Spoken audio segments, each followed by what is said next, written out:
Good morning and welcome to another edition of Career Lab Podcast. Career Lab Podcast is the wonderful podcast where we feature America's career counselor, Julie LaCroix, and myself, business coach, Joel Siegel. The two of us together help individuals with their career challenges. We help them become more effective in career choices, learn how to make career moves, and learn how to navigate this world of work that's very complex. Also in Career Lab, this has started about a year ago for our regular listeners. Of course, you all know this. We have a special guest every episode. And what we do is we bring in guests who are content specialists in a number of areas related to business and work. And we talk with them about that, and everybody just profits from having these guests with us. So good morning, Julie. Good morning, Joel. How are you? Well, I'm doing really well. I'm super excited for our show this morning because Megan is such a wealth of information for a very special population and also for so many hiring managers in the United States who are looking for good, rock solid labor in this tight labor market. So I'm excited to drill down yet again with her because she was our guest, probably right at the beginning of our podcast, at least 4 or 5 years ago. It was a long time ago, and we're excited to have Megan back. I know that we're also going to have another special guest this morning. So today's really going to be a power show, and we're going to jump into it in a moment, except to just say that, we had lunch recently, Julie, and we had a lot of fun, and it was great to see you. Yes, it was great to see you in person, too. I was in San Diego doing my presentation at Camp Pendleton, helping our senior military leaders transition to the civilian workforce. And I had the wonderful bonus opportunity to dine with you. That was fun. Julie's so busy you can hardly catch her. Okay, well, let's get to our show. Our first guest this morning, again, as Julie alluded to, was a professional that we had on very early in our podcast a number of years ago, Megan Medlin. And Julie, why don't you introduce Megan since you know her so well? Oh, sure. So this is a real treat.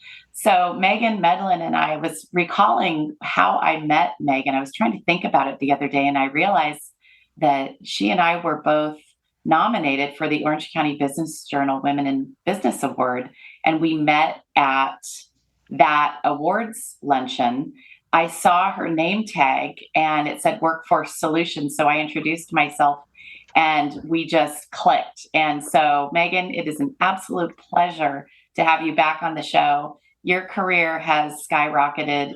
Your programs have expanded. Your impact is so unique and necessary. So thank you again for being here. Megan Medlin from Medlin Workforce Solutions. Megan, it's great to have you. And also, I was doing updated research on you in preparation for this morning's show, and I noticed that you really have two companies. You have Megan Medlin Workforce Solutions, and you also have Hire, which I was looking at as well, which seems like a very interesting company. So can you fill us in a little bit about what both of these companies are doing, and we can give our listeners a chance to hear a little bit about the work you do? Yes, thank you both. And I'm so excited to be back and see you both. And yes, there's been lots of updates and exciting changes. And so to start with, my original company, Medlin Workforce and Reentry Solutions, is a consulting company where we specialize in workforce development and reentry. We work with government agencies, we work with nonprofits, with employers, doing training. Right now, we're doing some landscape studies. One in particular is to research the healthcare industry and see what sort of opportunities and barriers there are for individuals who are returning from incarceration, since there is such a huge need within the healthcare industry right now, and how we can better get those individuals trained and into jobs and career paths. So we're doing a lot of exciting stuff on that side. And I think when I last spoke to you guys, it was kind of like I was still serving people directly with my consulting and trying to help them with employment. And then during the pandemic, actually, I kind of realized that wasn't necessarily the best fit under my consulting company. And during the height of the pandemic, when we were having just hordes of people being early released from jails and prisons due to the pandemic, for their health and safety reasons, they were being met with closed doors, right, or virtual opportunities for nonprofits and services. And since I had still been known as kind of the resource person in the county for that, my phone was blowing up and people were asking me, how can people get resources? Where can they get assistance? And so that's when I just saw like the need in the community and decided to launch Hire. So Hire is actually my nonprofit, which we run as well, which stands for the Hub for Integration, Reentry, and Employment. And we kind of serve two main focuses in the community, if you will. And so the first one is really to align like service providers within the reentry community. So we work to provide education for them. We get them to work better together, be aware of one another's services, so that way we can close gaps and help people navigate systems better. And then we do direct service as well. And so individuals who are returning from incarceration, we help them with employment readiness. So learning how to interview, how to write resumes, get linked with jobs. So we work kind of like a staffing agency. We also have a mentorship program for adults with lived incarceration experience to provide mentorship for youth who are either in the system or at risk of being in the system. And so in the past 2 years, that has really just taken off as well. And so as you can imagine, my hands are pretty full, but it's super exciting to kind of be able to serve both sides.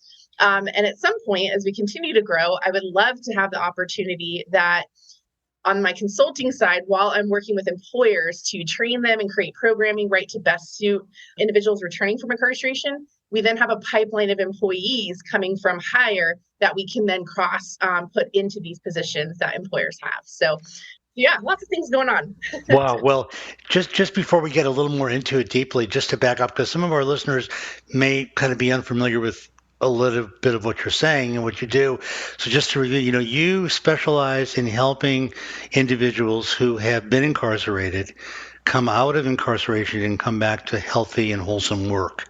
And that is your space in both companies, even though they're different, one focusing on employers, one on returning employee programs. That's what you do. And, I thought maybe we could just talk about that for a minute. It was interesting because Julie and I had another guest on our podcast about a month ago who was talking about this issue. He's actually an HR specialist, and he was talking about how difficult it was for many individuals who had been incarcerated to be hired, and how much bias there is in hiring relative to previously incarcerated individuals, even though by statistical analysis, which he's very good at, this guest, it looks like those individuals would be not only a good fit for many companies, but be a good employee and not engage in any recidivism behaviors. So it's interesting, and I wonder if you could speak to that topic generally. Yeah. And so to touch on those statistics, statistically, people returning from incarceration actually stay in their jobs longer. They have higher retention. And oftentimes employers have better feedback on their work ethic and their habits. And reason being is because a lot of those individuals understand how difficult it is to get a job again. And so they're more apt to stay in that position. That said, I think and not just people returning from incarceration, but I think all of us, right, like need certain things to be able to be successful in a job. And so, especially with people returning from incarceration, I think most people coming out think, I just need to get a job. I need to get a job. I'll be okay, right? Like everything else will figure itself out. But not realizing we also really need to address your home. Do you have somewhere to stay? Do you have transportation? Even if that's on the bus or a ride, do you have reliable transportation to get to work? Are you sober? And so our organizations is really addressing a lot of those key factors as well. So helping link individuals up with these other pieces that they may need to be successful in a job. And then on top of it, kind of addressing some of those behavioral changes as well. And so some people coming out, especially depending on how long you've been incarcerated, you may not realize like how important it is to show up on time, and to not disagree with your supervisor, how to have those like professional conversations. And so we also assist people with that while they're at the job as well. And so we assist the employer and the employee while they're out at the job. And so again, we want to make them as successful as possible. And so we're trying to really do that full wraparound services to make sure that they have everything that they need to be successful in that job.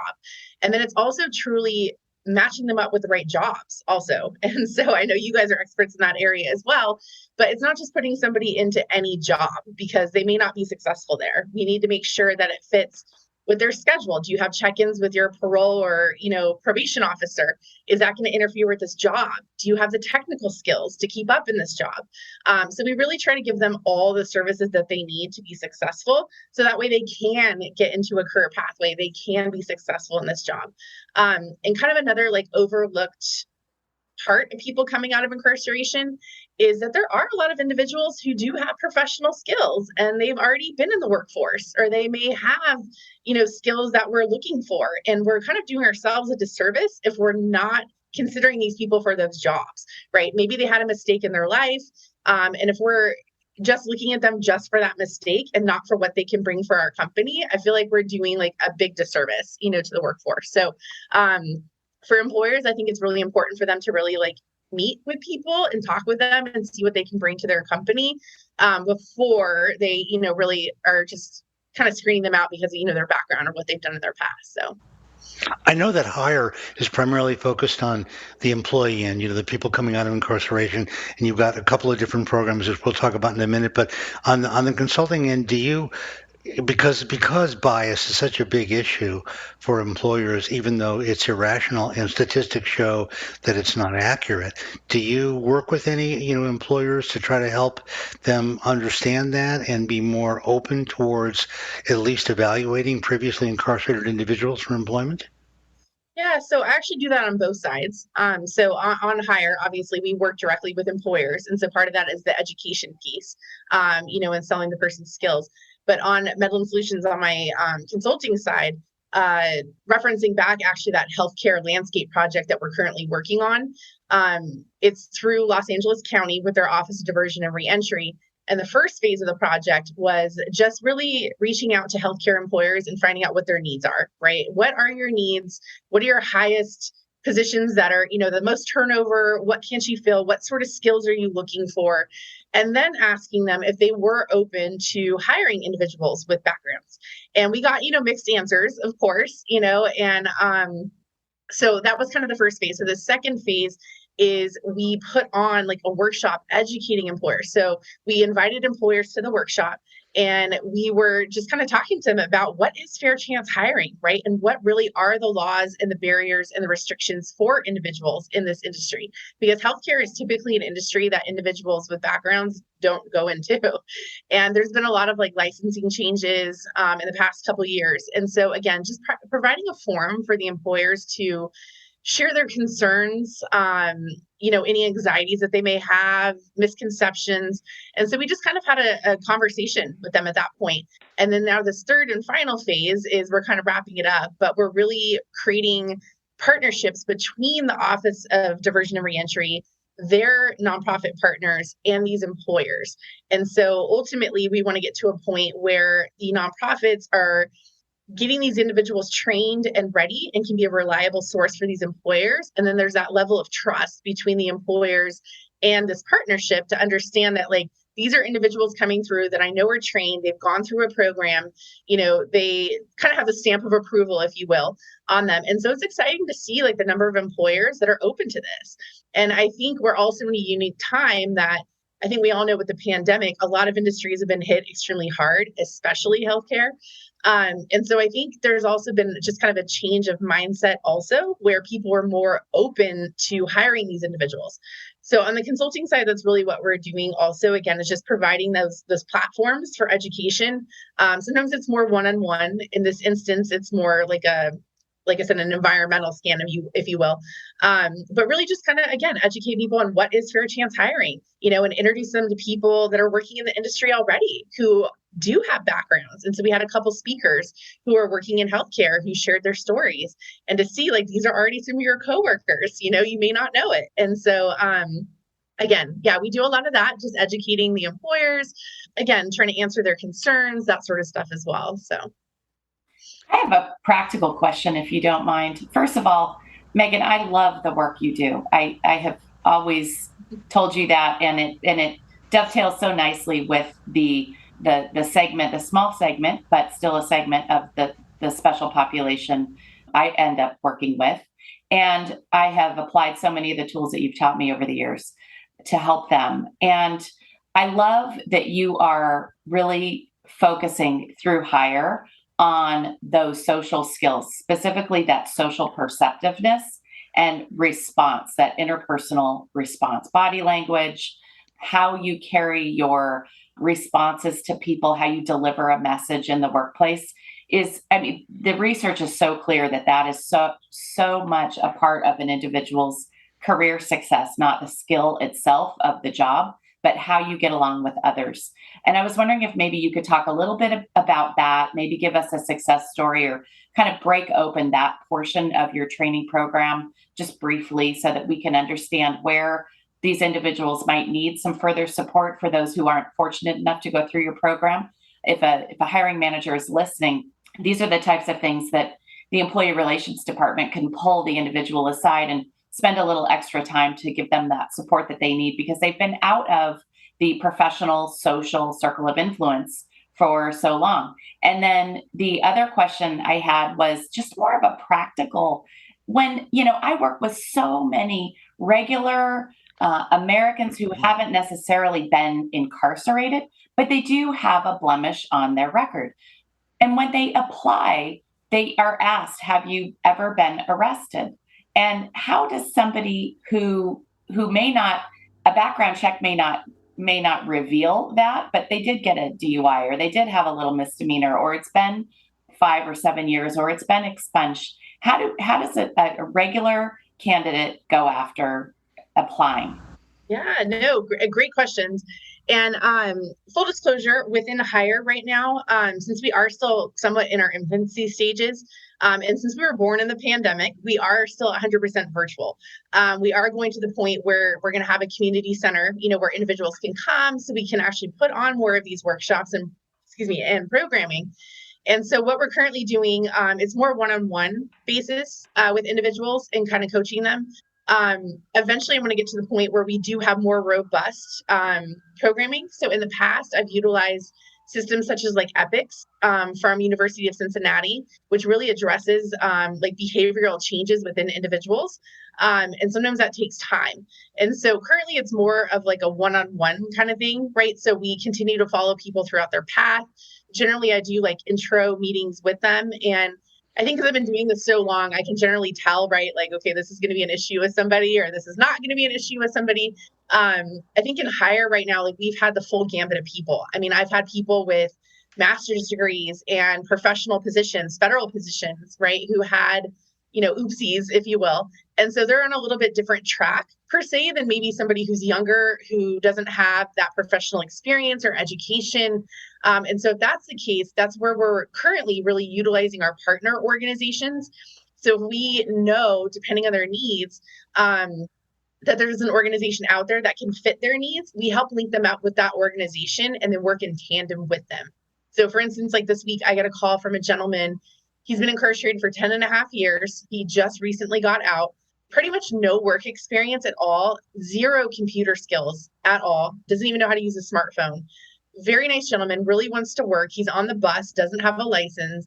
And then he had disclosed that he had been in special education courses when he was in school growing up. And so that immediately triggered, we can link him with like the Department of Rehabilitation and our partners at Easter Seals, because they have programs specific for that, where they can then help him more one-on-one with computer skills, with resources that'll make him successful at work. So now we're going to be working in tandem to help get him, on the right path, right? And to get him into workshops that he may need, or into classes to get him into a job where he'll be successful. So right now it is more individual. At some point I do want to have actual like workshops, and programs like in person that we would have like kind of more group people going through. But yeah, and then we follow them through their trajectory of employment as well. So once they're on the job, this is where we work very closely with the employer and with employee. So for instance, maybe, Susie gets a job, she's doing really well. And suddenly the employer calls me and says, hey, like Susie's not been showing up on time to work lately, right? Like I think something's going on with her. So that's the benefit of working with us, where we can then follow up with that individual and be like, hey, what's going on, right? Like your employer said you started showing up late. This could potentially cost you your job. And generally we find out things, right? Like maybe their housing situation changed, or their child is sick, or, something's going on. And so then how do we then provide supports for them or tools so that way they can be successful? So if they are saying, my child's sick, it's then working through, okay, well then what is your plan B? What's your plan C, right? Like, what are things we got to put in place so that way you can still take care of your child, but you're not going to jeopardize your job? Because obviously, if you lose your job, we're going to be in a lot worse situation, right? And so it's tools like that that we try to like assist these individuals with, like I said, on kind of a case by case basis. And then on the flip side, I know you guys asked kind of about the arrests and stuff. And so depending where employers are, for instance, in California, you can't actually ask about arrests. You can only ask about convictions, and that's at the time of a job offer. Because arrest records generally sometimes are wrong. Actually, more than 50% of cases that are in the system are incorrect, which is an astonishing fact, right? So people were just looking at like your public record. Oftentimes it's not correct, or things may have been dismissed or it wasn't correct. And so that can then negatively impact somebody's employment, which is one of the reasons why they're not allowed to ask about that. I do know it still happens. A lot of employers, I know, they ask questions they should not be asking. And so it's kind of a flip side where if it's the individual who came back to me and said the employer asked this, we can either then coach them on how to answer that in the future.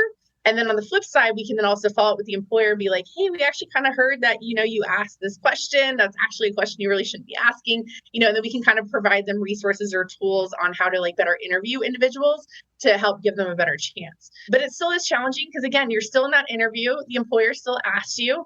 If you don't answer, right, it's probably going to count negatively against you because it may come up later or it may look like you're hiding something. If you do answer, it can count negatively against you as well. So we try to help individuals answer those questions, even if it's not supposed to be asked, right? And so we try to help them put themselves in the best situation. It seems so much more prevalent lately. In the last 8 weeks, I have seen at least 5 instances of a check the box, have you or haven't you? And it just kind of seemed like it came out of nowhere. I haven't heard of that in a couple of years. It seems like, we had kind of evolved more toward being a little more inclusive as a hiring community and taking these on case by case. And I feel like my clients are afraid to check that box because they don't know if it's going to automatically kick them out as a candidate or if it's going to lure them into a conversation like you're suggesting. I'm wondering, I saw on your hire site your Time Youth Mentorship Program, TIME Youth Mentorship. And I was wondering if you could tell our listeners a little bit about that. Yeah, so our TIME program, it's transforming integration into meaningful experiences because we're all about acronyms and long names around here. But that was actually created by one of my original staff who is now, he's stepped into a volunteer role. But he himself was incarcerated for 25 years. He went in as a juvenile offender. And when he was incarcerated, he had helped develop this mentorship program while in custody. So individuals that or youth that were, getting in trouble, not doing so well, they would come into the prison and meet with these individuals because he's a former lifer. So these are individuals who thought they were never getting out of prison. And they would then share their stories with these youth to tell them like, hey, this is what I did. You don't want to be here, right? Like I'm going to die in prison. And thankfully, due to some law changes and our governor, he was able to get out of prison, which again, he didn't expect. And so we had gotten connected and, he was telling me his story and his experiences. And I was like, I love this, let's recreate this on the outside. And so he had gotten together some of his friends, if you will, who were in custody with him, who have since been released. And they were super excited because, again, they really want to give back to youth. And because they're like, based on the things that I did, I can't change that path, and I would want to give back. So hopefully someone else is not, in my shoes. And so all of them have been able to sign up with us. And so they are going to start working with youth. We're currently in the process of starting a program with youth who are actually in custody. Because up to now, they've been doing talks with youth who are out of custody, but are like at risk of going into the system. So individuals who may be truant or getting in trouble at school, they'll like talk with them and share their stories. But we're currently working with the Alternate Defender's Office here in Orange County. And we are going to be pairing them up with youth who are currently in the system And they will be going into custody and working with them one-on-one. And again, just showing them that positive influence, and like, hey, I understand what you're going through. And so a lot of these youth may be gang involved. They may already be parents. Actually, several of the gentlemen, of the young men who we're pairing them up with, already have children.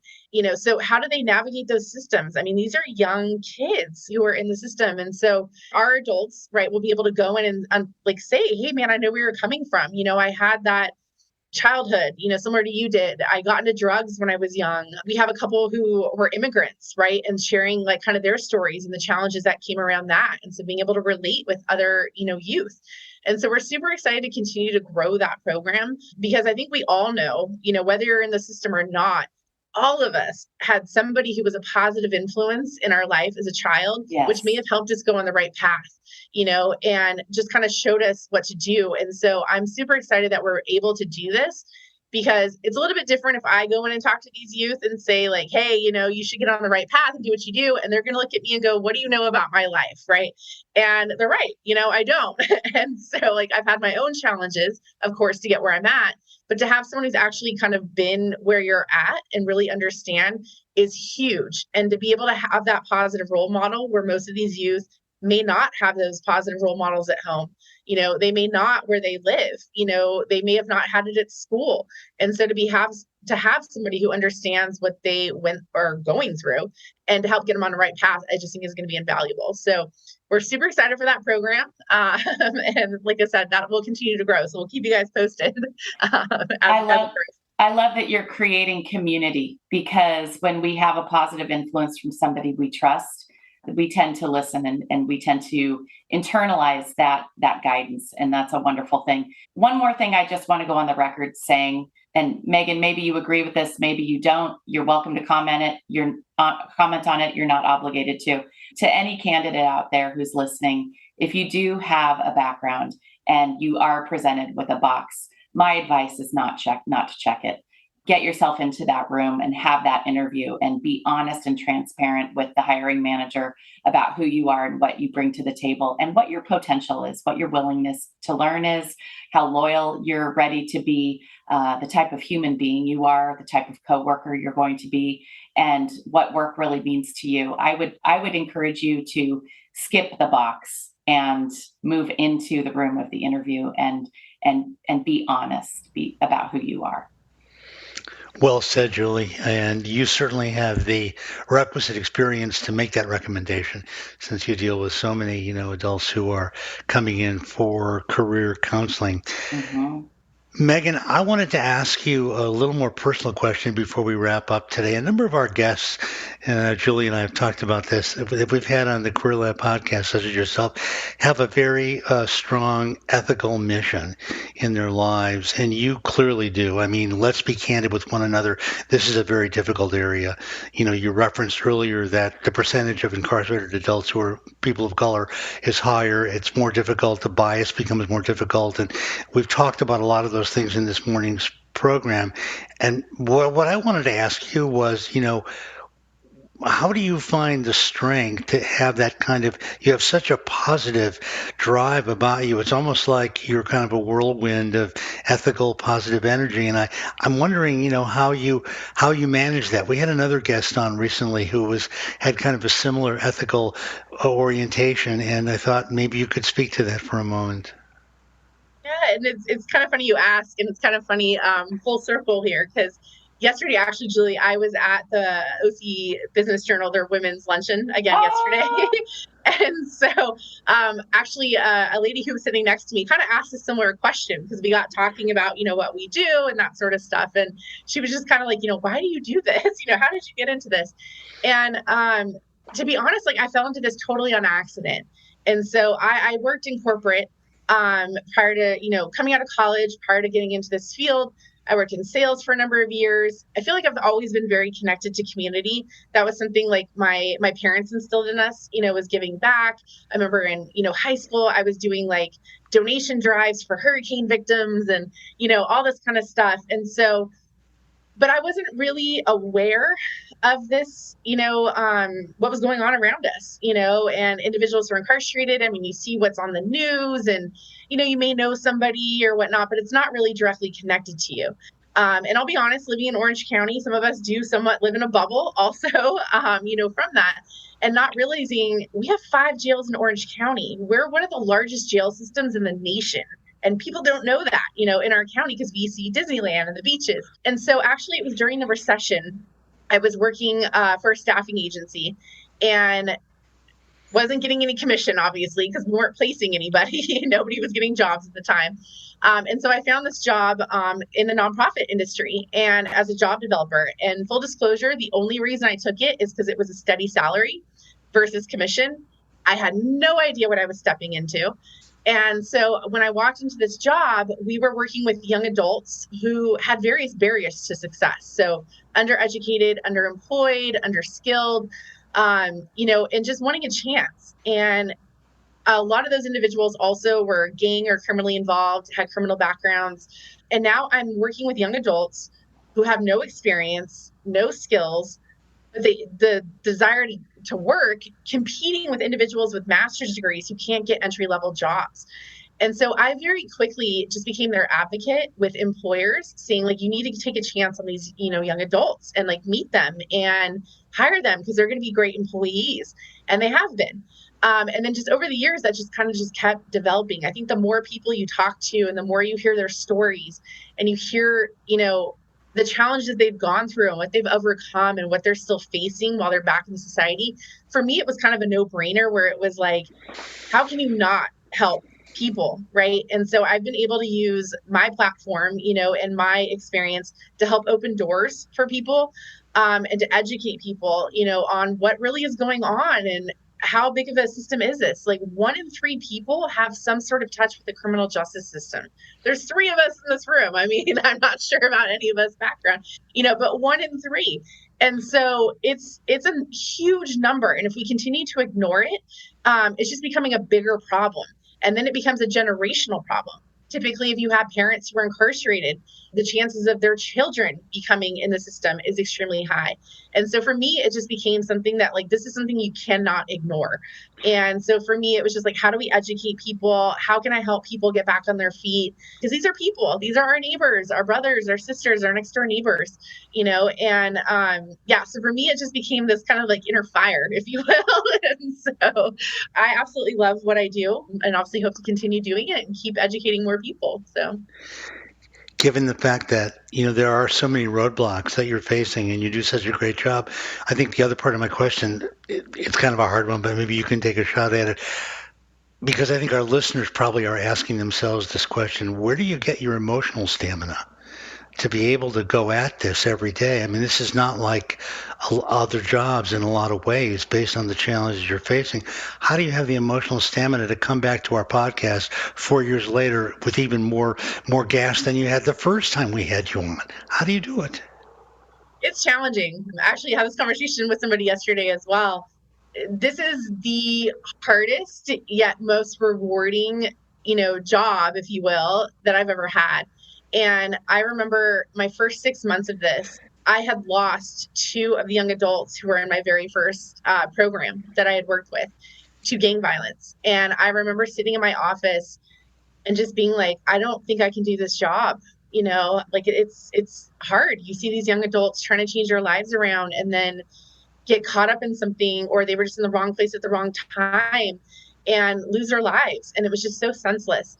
And the turning point for me that day, actually, another young man who I had placed in a position at the same job where the other one who had passed away, he had called me at his lunch break to ask me, hey, Megan, is it true? Did Jose pass away? And I was still kind of coming from corporate where I was like, do I tell him? Am I allowed to disclose this? Like, I don't know what I can share.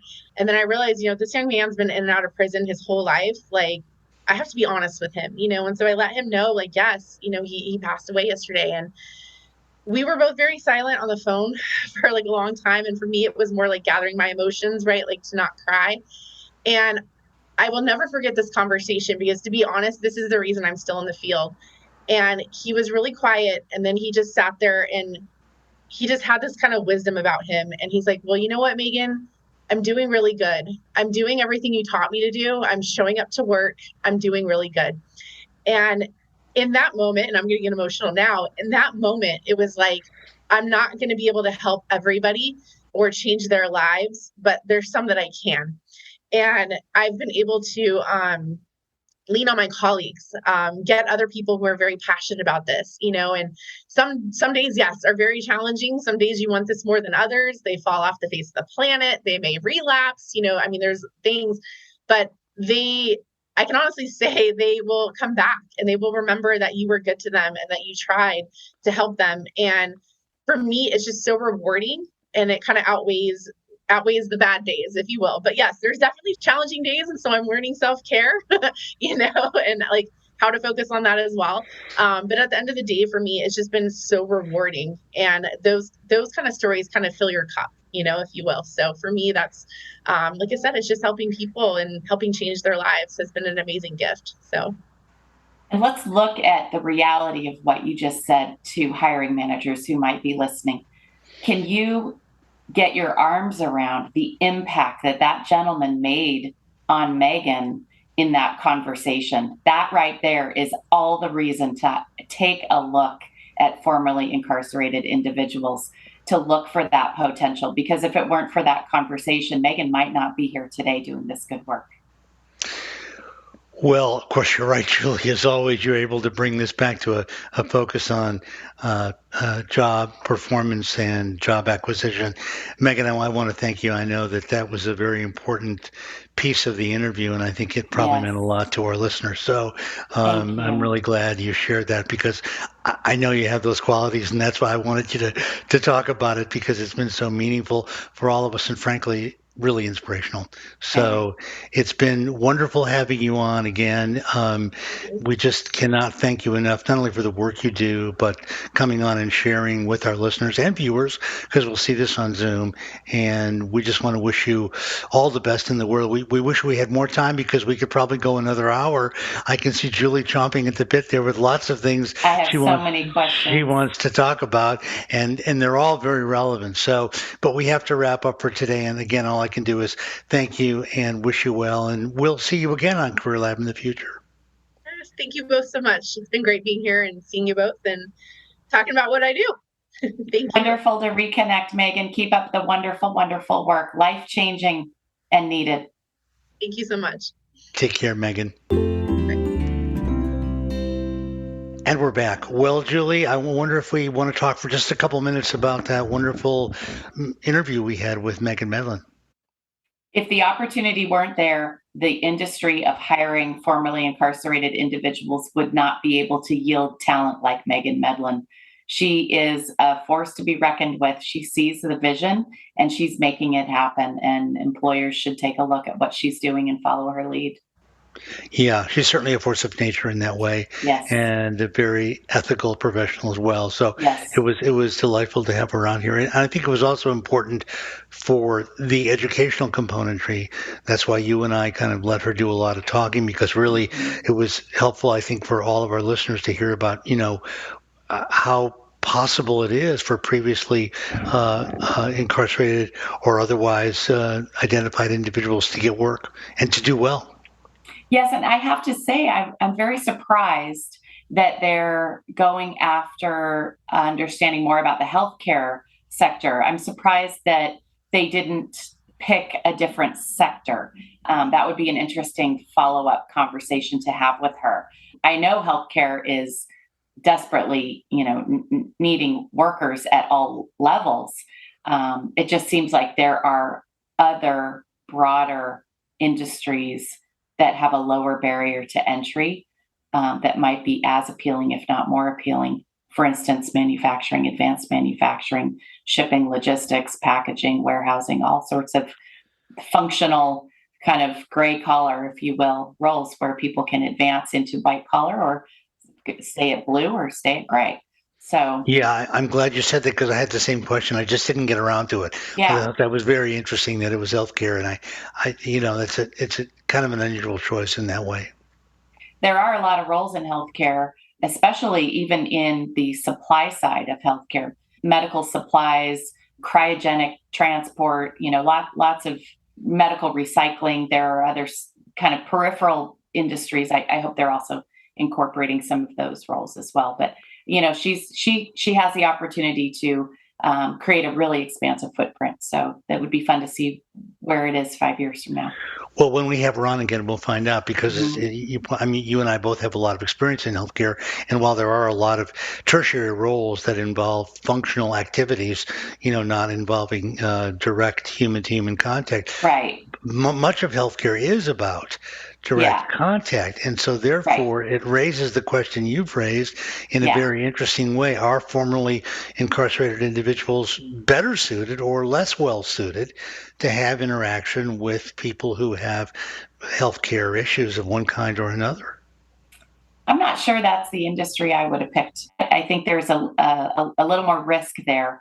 And I'm not trying to say that based on a bias. It just seems like common sense to me that you would move a group of individuals into an industry that had a different level of teamwork, where there was a project focus, not a patient focus.